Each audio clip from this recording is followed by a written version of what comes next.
பிள்ளையார்பட்டி ஸ்ரீ கற்பக பிள்ளையாரை வணங்குகிறேன். ஆதித்யாய சோமாய மங்களாய புதாயச குரு சுக்கிர சனி பெயர்ச்ச ராகுவே கேதுவே நமோ நமக. நமது வாழ்க வளமுடன் யூடியூப் சேனல் நேயர்கள் அனைவருக்கும் அஸ்ட்ரோ டிஎஸ் மோகன்ராவின் அன்பான வணக்கம், வாழ்த்துக்கள். நான் இந்த வீடியோவில் என்ன பார்க்க போகிறோம்னா, மே மாத பலன்கள் பார்க்க போகிறோம். வழக்கம் போல தான் 12 ராசிக்கும் தனித்தனி வீடியோ, மே மாத பலன்கள். இதில் நீங்கள் நம்ம இந்த மாதத்தில் கிரகங்கள் எங்கே இருக்குது, எங்கே நகருதுங்கிறத முதல்ல பார்த்துருவோம். சனி பகவான் பயிற்சி ஆகிட்டார், அதனால் மீன வீட்டில் தான் தன்னுடைய பயணத்தை நடத்திக்கிட்டு இருக்கார். அதனால் அதே மாதிரி சுக்கிரன் உச்சமாக இருக்கார். புத பகவான் நீச்சமாக இருந்தார், ஆனால் நீச்ச பங்க ராஜ யோகத்தில் இருந்தார். சுக்கிரனோடு இருந்ததுனால அவர் 7ஆம் தேதி மேச வீட்டுக்கு வர்றார். வந்து இந்த மாதம் ஃபுல்லாக இங்கே தான் இருப்பார், கடைசியாக தான் நகருவார். அதை நான் பலன் வரும்போது சொல்கிறேன்.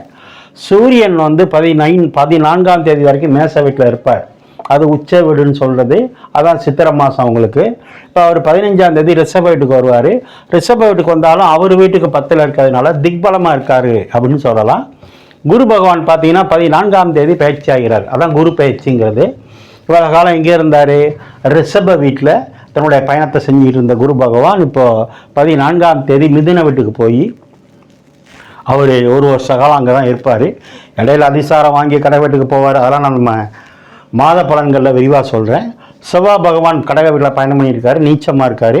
கேது பகவான் ராகு கேது இந்த மாதம் 18ஆம் தேதி பயிற்சி. ராகு கேது பயிற்சி இந்த மாதம் 18ஆம் தேதி.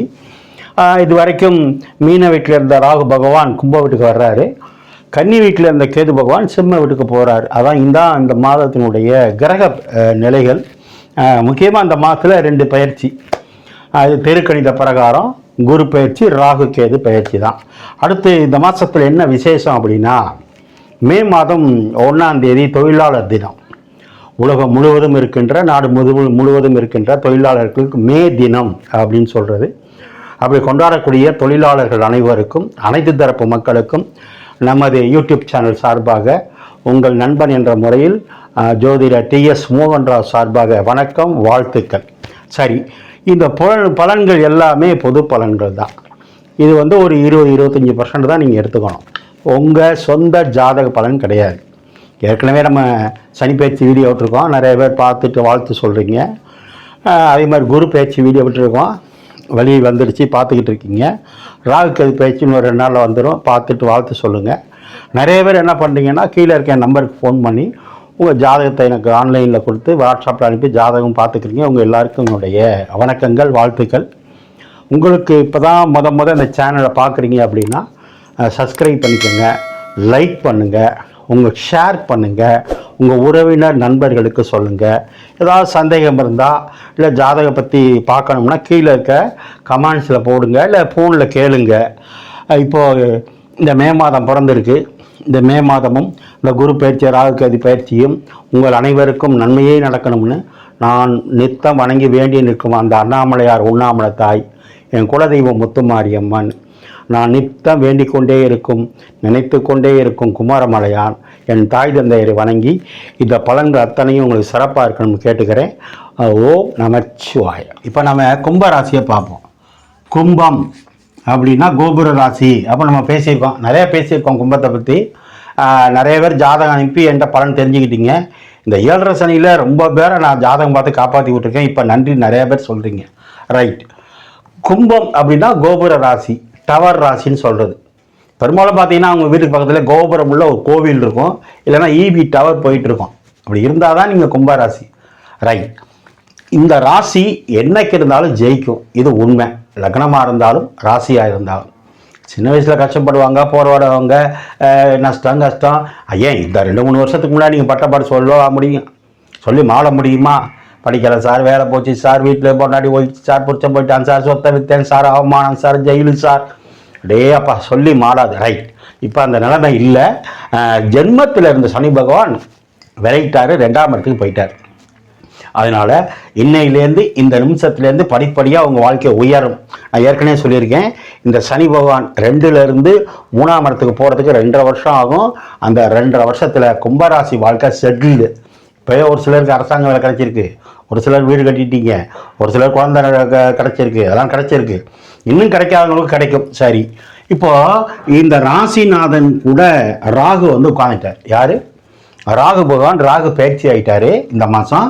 அதே மாதிரி குருவும் ராசியை பார்க்குறாரு. இதுதான் சூப்பர் ஹைலைட். 5ல் குரு அப்படின்னா என்ன சார்? 5ஆம் இடம்னா குல தெய்வம்னு சொல்கிறது. எந்த கிரகம் எப்படி இருந்தாலும் சரி, இந்த குரு பகவான் ஒரு வருஷத்துக்கு மீன வீட்டில் தான் இருப்பார். அப்போ குலதெய்வம் உங்களை பார்க்க ஆரம்பிச்சிருச்சுன்னு அர்த்தம். எவ்வளோ கொடுத்து வச்சுருக்கீங்க பாருங்கள். எவ்வளோ தெய்வங்கள் இருக்குது, எவ்வளோ கோயிலுக்கு போகிறோம், சாமி கும்பிட்றோம், அன்னதானம் பண்ணுறோம், பால் குடம் எடுக்கிறோம், பன்னீர் குடம் எடுக்கிறோம், கோயிலாட்டம் மயிலாட்டம் எல்லாம் நடக்குது. ஆனால் தான தர்மங்களும் செஞ்சுருக்கோம். ஆனால் குலதெய்வம் நம்மளை பார்க்கும்போது இதை விட வேறு என்ன வேணும்? இப்போ தான் சொன்னேன், 2.5 வருஷத்துக்குள்ளே உங்கள் வாழ்க்கை செட்டில்டுன்னு. இன்னும் அதில் இந்த ஒரு வருஷத்தில் இந்த குரு பயிற்சியிலேருந்து அடுத்த குரு பயிற்சிக்குள்ளே நீங்கள் கேட்டதெல்லாம் கிடைக்கும் உங்கள் வயசுக்கு தகுந்த மாதிரி. இவ்வளோ சொல்கிறீங்களே சார், எனக்கு ஒன்றும் இல்லைன்னு யாராவது ஒருத்தர் சொன்னால் உங்கள் சொந்த ஜாதகத்தில் என்ன தசை புத்தி நடக்குங்கிறத பார்த்துக்குங்க. ஓகே, அப்போ குரு 5ஆம் பார்வையாக ராசியை பார்க்குறாரு. ராசிக்கு 5ல் 9ஆம் பார்வையாக பார்க்குறாரு. ராசிக்கு 5ல் குரு இருந்தால் கேட்டது எல்லாம் கிடைக்கும். 5ல் குரு கெஞ்சினாலும் கிடைக்காதும்பாங்க. அப்போ என்ன கிடைக்கும்? திருமணம் கிடைக்கும், குழந்தை பாக்கியம் கிடைக்கும், வேலை வாய்ப்பு கிடைக்கும், நல்ல தொழில் ஓடும் சார். நல்லா ஞாபகம் வச்சுங்க. சூரியன் 10ஆம் இடத்தை பார்த்துக்கிட்டு இருக்கு. சூரியன் 10ஆம் இடத்தை பார்க்குது. செவ்வாய் 4ஆம் பார்வையாக 9ஆம் இடத்தை பார்க்குது. குருவும் பார்க்குறாரு. அப்போ 9, 10 புனிதமாகுது. குரு ராசியையும் பார்க்குறாரு. குரு 11ஆம் இடம் லாபஸ்தானத்தையும் பார்க்குறாரு. 9, 10, 11 9ஆம் இடத்தைய குரு பார்க்குறாரு. 10ஆம் இடத்தை 9ஆம் இடத்தை குருவும் பார்க்குறாரு. 10 கூட தொழில் ஸ்தானம் இது செவ்வாயும் பார்க்குது. 10ஆம் இடத்தை சூரிய பகவான் பார்க்குறாரு. 11ஆம் இடத்தை குருவும் பார்க்குறாரு, சனி பகவானும் பார்க்குறாரு. 9, 10, 11 புனிதமாகுது. ராசியையும் குரு பார்க்குறாரு. இதை விட வேறு என்ன சார் வேணும்? கும்பராசிக்கு அடிக்கிற யோகம் இந்த குரு பயிற்சி, சனி பயிற்சி வேற யாருக்கும் கிடையாது. நீங்களே சொல்லுவீங்க, நிறைய பேர் ஃபோன் பண்ணி சொல்கிறீங்க, நிறைய பேர் ஜாதகத்தை அனுப்பி பலனும் தெரிஞ்சுக்கிட்டீங்க. அப்போது இந்த சூரியன் பாருங்க, இதோட சூப்பர் ஹைலைட்டு தான். சூரியன் 10ஆம் இடத்தை பார்த்துக்கிட்டு இருக்காரு. சூரியன் யார் உங்களுக்கு? அரசாங்கம், அரசியல், ஆன்மீகம், அப்பா எல்லாம் சொல்கிற சூரியன். உங்களுக்கு யார்? இவர் 7ஆம் வீட்டு கிரகம். கணவனாக இருந்தால் மனைவி, மனைவியாக இருந்தால் கணவன். அப்போ அவங்களுக்கு நல்லா இருக்கும். அரசாங்க வேலைக்கு வாய்ப்பு உண்டு, உங்களுக்கோ உங்கள் மனைவிக்கோ. அல்லது நீங்கள் கணவனாக இருந்தால் மனைவிக்கோ அரசு தேர்வு எழுதுகிறேன் சார்னா நீங்கள் வெற்றி எழுதி வச்சுக்கோங்க. அரசாங்க வேலை கிடைக்கும். கும்பராசியில் பிறந்த பெண்களாக இருந்தாலும் ஆண்களாக இருந்தாலும், அல்லது கணவனாக இருந்தால் மனைவிக்கோ மனைவியாக இருந்தால் கணவனுக்கோ உண்டு. ஆக இந்த ஆண்டு முழுவதும் இந்த குரு பேச்சு இங்கே நகரத்துக்குள்ள ஒரு கணிசமான தொகையை, அல்லது நீங்கள் என்ன நினச்சிங்களோ அது கிடைக்கும். நிறையா இருக்குது. மாத கிரகங்கள் புதன் 3ல் இருக்குது, நல்லது தான். புதன் மறையலாம், நல்ல கல்வி யோகம் உண்டு, நல்ல காலேஜ் கிடைக்கும். அடுத்து பார்த்தீங்கன்னா ராசியில் ராகு இருந்து கேது 7ல், ராகு 7ல், ராசியில் ராகு 7ல் கேது. கணவன் மனைவி விட்டு கொடுத்துடணும். இதை செஞ்சுக்கணும். ஏன்னா ராகுன்னா பிரம்மாண்ட கிரகம், கேதுன்னா ஆன்மீக கிரகம். எல்லா விஷயத்துலையும் கலந்து பேசி ஒருவரை விட்டு கொடுத்து போகணும். லேபராக இருக்கேன் சார், ஒரு நகைக்கடையில் வேலை பார்க்குறேன், ஒரு ஜவுளி கடையில் வேலை பார்க்குறேன், ஒரு கம்பெனியில் வேலை பார்க்குறேன், ஒரு ஆஃபீஸில் வேலை பார்க்குறேன் அப்படின்னா மேல் அதிகாரிக்கு நாம் விட்டு கொடுக்கணும். நாம் மேல் அதிகாரிக்கு விட்டு கொடுத்து போகணும். இதெல்லாம் செஞ்சால் இந்த கும்பராசியை ஆட்டவும் முடியாது, அசைக்க முடியாது. வெற்றி உங்களுக்கு தான். நீங்கள் வழிபட வேண்டியது ஒரு முறை கும்பகோணம் கும்பேஸ்வரர் கோயில் வாங்க. உங்களுக்கு சுக்கிரன் உச்சமாக இருக்கிறதுனால வாய்ப்பு இருந்தால் ஒரு தடவை ஸ்ரீரங்கம் சென்று வாங்க. இந்த மாதம் மட்டுமல்ல, இனி வரும் மாதங்கள் அத்தனையும் வெற்றி தான். கும்பராசிக்கு 8ஆம் தேதி, 9ஆம் தேதி, 10ஆம் தேதி சந்திராஷ்டமம் இருக்குது. அந்த நாட்களில் கவனமாக இருங்க. வண்டி வாகனங்களில் போகும்போது, ஃபைனான்ஸில் இருக்கிறவங்க கொடுக்கல் வாங்கல எச்சரிக்கை, எச்சரிக்கை, எச்சரிக்கை. ஜெயிக்க போவது கும்பராசியே. ஓம் நமச்சிவாய.